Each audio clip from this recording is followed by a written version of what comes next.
नमस्कार साथियों स्वागत है आप लोग का हमारे इस YouTube चैनल एपर कोडर्स में। साथियों क्लास 10 का पॉलिटिकल साइंस का पहला चैप्टर है सत्ता की साझेदारी। आइए इसके बारे में जानते हैं। सत्ता की साझेदारी चैप्टर नंबर 1 है, क्लास 10 पॉलिटिकल साइंस। ठीक है। लोकतंत्र में सभी लोगों को सत्ता में भागीदारी मिलनी चाहिए, यानी अगर कोई भी देश लोकतांत्रिक है तो सभी को सत्ता में क्या करनी चाहिए, भागीदारी मिलनी चाहिए। लोकतंत्र का मतलब होता है लोगों द्वारा किया जाने वाला शासन या जनता द्वारा किया जाने वाला शासन। ठीक है। आगे है, जब किसी व्यक्ति या संस्था के पास निर्णय लेने की ताकत होती है उसे सत्ता कहते हैं। हेडिंग हमारा क्या हो जाएगा, सत्ता। थोड़ा सा टाइपिंग में मिस्टेक हो गया। हेडिंग क्या हो जाएगा, सत्ता। इसमें क्या लिखा है, जब किसी व्यक्ति या संस्था के पास निर्णय लेने की ताकत होती है उसे क्या कहते हैं, सत्ता। निर्णय में क्या हो जाएगा, उदाहरण जैसे कानून बनाना, नियम लागू करना, इन सब के बीच में क्या हो जाएगा इसे सत्ता की साझेदारी। जब देश की सत्ता कई लोगों, समूहों और संस्थाओं में बांटी जाती है उसे पावर शेयरिंग कहते हैं। अच्छा, इसे मतलब क्या हो जाएगा, कई लोगों, कई समूहों और संस्थाओं में, कई लोगों यानी सभी लोगों में बराबर की सत्ता बांट दी जाती है। यहाँ पे ये नहीं देखा जाता हिंदू मुस्लिम सिख ईसाई, ये सब नहीं देखा जाता है, सबको बराबर का हक दिया जाता है। जैसे अपना देश भारत है, यहाँ पे क्या किया गया है, सबको जीने का अधिकार दिया गया है, सब लोग एक समान है और अपने देश का और राज्य का कोई एक धर्म नहीं है। हम लोग क्या है, धर्मनिरपेक्ष राज्य है। ठीक है, यही होती है सत्ता की साझेदारी। लोकतंत्र में यह क्यों जरूरी है, क्वेश्चन अगर पूछा जाए कि लोकतंत्र में यह क्यों जरूरी है तो ये क्वेश्चन 2 नंबर का आता है, ध्यान रखिएगा 2 नंबर का आता है। क्या है, लोकतंत्र में यह क्यों जरूरी है, क्या क्यों जरूरी है, सत्ता की साझेदारी क्यों जरूरी है, क्योंकि सभी लोगों को समान अधिकार मिलता है, किसी एक का दबदबा नहीं होता है, झगड़े कम होते हैं और कानून का राज होता है। क्या होता है, सभी लोगों को समान मिलता है, मतलब सभी लोगों को समान अधिकार मिलता है, किसी एक का दबदबा यानी किसी एक सत्ताधारी व्यक्ति या एक अमीर आदमी की दबदबा नहीं होती है, झगड़े कम होते हैं। झगड़े कम होने से मतलब प्रशासन अपना अच्छा से काम करता है, झगड़े नहीं होते हैं। ठीक है। अगला है चैप्टर की मुख्य कहानी, मतलब इस चैप्टर में क्या बताया गया है। यह अध्याय 2 देशों की तुलना करता है। यह अध्याय क्या करता है, 2 देशों की तुलना कर रहा है। कौन कौन से देश है, एक बेल्जियम है और एक श्रीलंका है। देश का नाम क्या हो जाएगा, बेल्जियम, और परिणाम क्या हो जाएगा, शांति। क्या हो जाएगा, शांति। शांति क्यों आती है, सत्ता को बांट देते हैं लोग, क्या करते हैं, सत्ता को बांट देते हैं, सत्ता को बांट देना।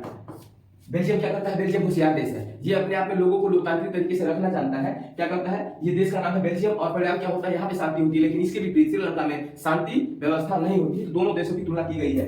आगे हम लोग देख लेते हैं श्रीलंका स्पष्ट लिखा है सत्ता नहीं बांटी। श्रीलंका वाले सत्ता नहीं बांटते तो क्या होता है, संघर्ष होता है। वो भी संघर्ष एकदम भयानक होता है, एलटीटी एक ग्रुप होता है और बाद में चल के हमारे प्रधानमंत्री राजीव गांधी की भी इन्हीं सब कामों की वजह से हत्या कर दी जाती है। आगे है बेल्जियम का परिचय। बेल्जियम का परिचय जान लेते हैं। बेल्जियम कहाँ स्थित है, बेल्जियम कहाँ है, यूरोप महाद्वीप में स्थित है। बेल्जियम कहाँ है, यूरोप महाद्वीप में स्थित है, मतलब स्थित है। यह एक छोटा सा देश है लेकिन विकसित देश है। छोटा सा है लेकिन विकसित है। विकसित और विकासशील में अंतर क्या होगा, विकसित क्या हो जाएगा, विकसित देश। विकसित यानी पूर्ण रूप से क्या है, पूर्ण रूप से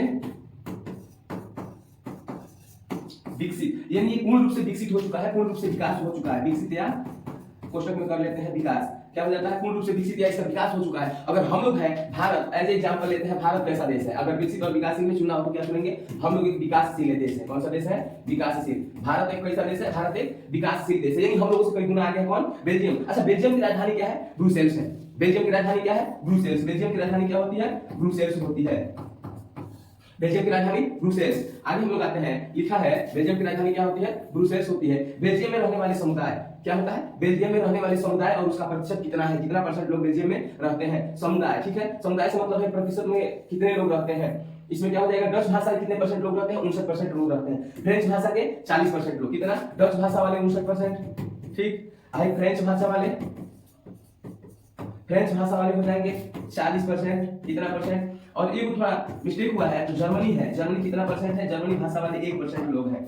कितना परसेंट है, 1% लोग हैं जर्मनी भाषा वाले। आगे आते हैं हम लोग, बेल्जियम की समस्या। बेल्जियम की समस्या क्या होती है, फ्रेंच भाषी लोग अमीर होते हैं, शक्तिशाली होते हैं। फ्रेंच भाषी लोग क्या होते हैं, अमीर भी होते हैं और शक्तिशाली भी होते हैं। फ्रेंच भाषी लोग क्या होते हैं, अमीर के साथ साथ शक्तिशाली भी होते हैं। और इसके बाद से क्या होता है, डच भाषी के लोग, फ्रेंच और डच वही लोग रहते हैं। फ्रेंचों की संख्या अभी हम लोगों ने देखा था कितनी थी, फ्रेंचों की संख्या 59% और डचों की संख्या 40% थी। ठीक है, तो फ्रेंच भाषी लोग क्या होते हैं, अब ये कमजोर होते हैं, डच भाषी लोग कमजोर होते हैं, अपने आप को कमजोर महसूस करते थे। क्या करते थे, कमजोर महसूस करते थे। राजधानी क्या थी, ब्रुसेल्स में स्थित थी। राजधानी क्या थी, ब्रुसेल्स में स्थित थी। अभी हम लोगों ने पढ़ा है कि राजधानी कहां हो रही है, ब्रुसेल्स में। 80% फ्रेंच भाषी थे। कितने परसेंट राजधानी के लोग थे, 80% फ्रेंच भाषी के लोग थे और 20% डच भाषी के, यानी डच भाषा बोलने वाले 20% लोग थे राजधानी ब्रुसेल्स में। और 80% जो लोग थे वो लोग कौन से थे, 20% लोग फ्रेंच बोलने वाले होते हैं और 20% लोग डच बोलने वाले होते हैं। इससे तनाव बढ़ने लगता है। देखिए, कहीं भी संख्या किसी एक समुदाय का ज्यादा होगा और एक समुदाय का कम होगा ना, वहां पे तनाव बढ़ेगा। वजह क्या होता है, वहां पे लोग समझ लेते हैं ना, जिसकी लाठी उसकी भैंस, मतलब हम बाहुबली हैं। क्या होता है 80% ये लोग रहते हैं, 20% डच वाले,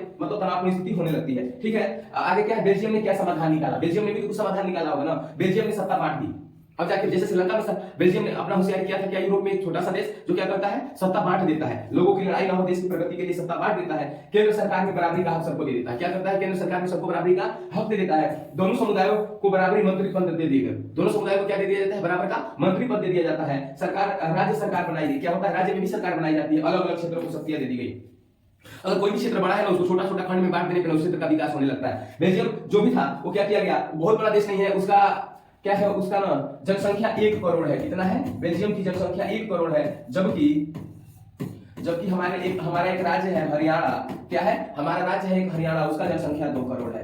कितना है, 2 करोड़ है, इसमें 2 करोड़ से अधिक ही होगा। तो यानी हमारे हरियाणा के राज्य की आधी जनसंख्या रखने वाला बेल्जियम, जब इसको लगता है कि दोनों समुदायों के बीच में लड़ाई होने वाली है, तो क्या करता है, सत्ता को बांट देता है और सबको बराबरी का मंत्री पद देता है, और उसके बाद भी सत्ता के बांटने के बाद भी और भी टुकड़ा कर देता है, छोटे छोटे राज्यों में बांट देता है ताकि युद्ध ना हो। क्या लिखा है, कम्युनिटी गवर्नमेंट, क्या है, कम्युनिटी गवर्नमेंट बनाई गई। क्या होता है, कम्युनिटी का एक गवर्नमेंट बनाई जाती है, यह सरकार देखती थी। कम्युनिटी जो गवर्नमेंट थी, क्या करती थी, सरकार देखती थी। कहने का मतलब सरकार क्या देख रही है, इसमें सरकार भाषा देख रही है, संस्कृति देख रही है और शिक्षा देख रही है।